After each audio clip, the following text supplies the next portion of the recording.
Today we are going to be discussing assessment tools, specifically quick formative assessments. So we know that there are two types of assessment. Formative assessment, which occurs while the students are learning in kind of a cyclical pattern of assessment, learning, and teaching, teaching, learning, assessment, and it can go in any direction. Summative assessment, on the other hand, occurs at the conclusion of learning. So our focus is going to be formative assessment. This allows teachers to change their teaching based on student knowledge. It gives students a way to demonstrate their knowledge to the teacher without feeling embarrassed or judged by their classmates, and it provides immediate feedback to teachers so that they can modify their lessons.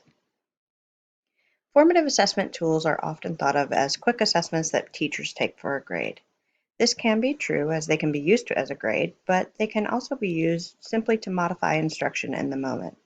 Traditional formative tools include worksheets, practice problems, quizzes, things like that. There are new tech-based formative tools, such as the Web 2.0 tools that include things like Socrative, Pickers, Edpuzzle, Quizzes, Kahoot, Formative, just to name a few. Edpuzzle is one of the formative tools that I like to use in my classroom. It is advertised to make any video your lesson. And this is a formative assessment with videos. The students enroll in your class and you assign the videos with the questions embedded within the video. The students must answer the question or rewatch the segment to answer the question in order to continue with the rest of the video.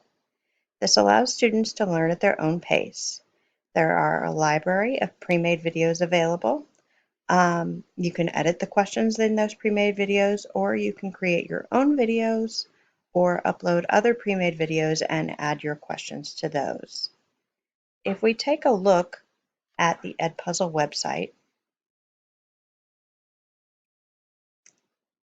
you can see you have a Discover page as you open it up with your community, your network, YouTube.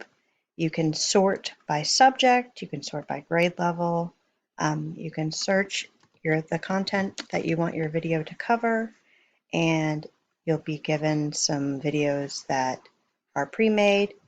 The little droplets here show you how many questions are embedded in that video. You can preview the questions and see if those align with the content that you want your students to learn.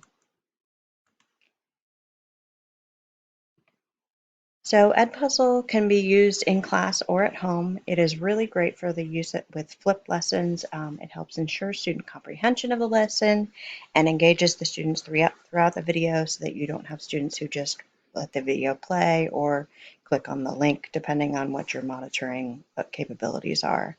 It does require one-to-one devices, so if you don't have that capacity, this may not be the tool for you. A second tool that I love to use in my classroom is called Plickers. This is a quick assessment tool when students don't have their own device or you just don't want them on their devices. Each student is assigned a card with a QR-like code, which you can see kind of what those look like down here in the picture. You ask multiple choice questions and the kids hold the cards up.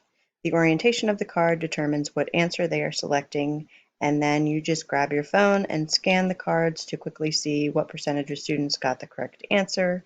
That way you know if you need to review the content or if you can move on. A new cool feature is that you can add hybrid students to the class as well, and they can answer live via laptop or Chromebook and participate in the class.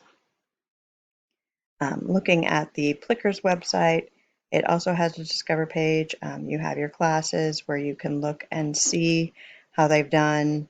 If you want to go back and check some stats after the conclusion of class, it does give you that immediate feedback on your phone as you scan. You can just go to the Discover tab and find pre-made questions as well as create your own. I usually create my own and put them in my lesson when I use this tool. So Plickers is really great for in-class assessment. It engages the entire class.